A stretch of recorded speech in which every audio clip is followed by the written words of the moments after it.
In today's video, I'm going to teach you how to automate your system in Zoho CRM. By the end of this walkthrough, you'll know how to set up workflow rules so that Zoho can take care of repetitive tasks for you, like sending emails, creating follow-up activities, or updating fields automatically. Let's start right inside Zoho CRM.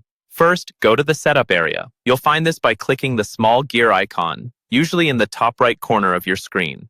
Setup is where you control all the behind-the-scenes configuration for your CRM, and it's where all automation options live. Once you're in Setup, look for the section labeled Automation, and then click on Workflow Rules. This is the main hub where you'll see any existing workflows, and it's also where you'll create new ones to streamline your processes.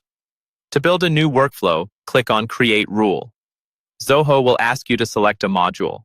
A module is simply the part of the CRM you want this automation to apply to, like leads, contacts, deals, or any custom module you might be using. Choose the appropriate module based on what you want to automate. For example, if you want something to happen when a new lead is created, select the Leads module.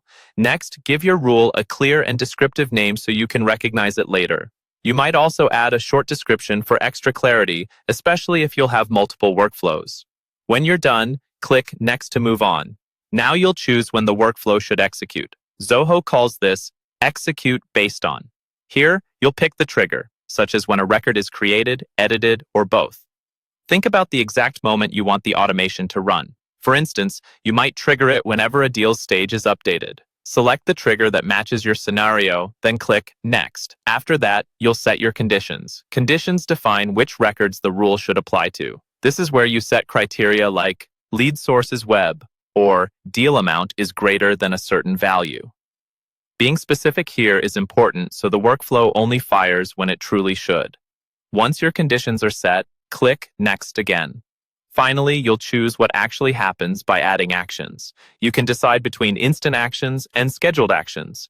Instant actions run immediately when the conditions are met, while scheduled actions allow you to delay the action, like sending a follow-up email a few days later. Within these actions, choose the type of action you want. Send an email, create a task, or perform a field update. For example, you might automatically assign a task to a sales rep or update a status field as soon as a condition is met. Configure the action details according to your process, then save your workflow. That's it. You've now created a workflow rule that helps automate your system in Zoho CRM and reduces manual work for you and your team.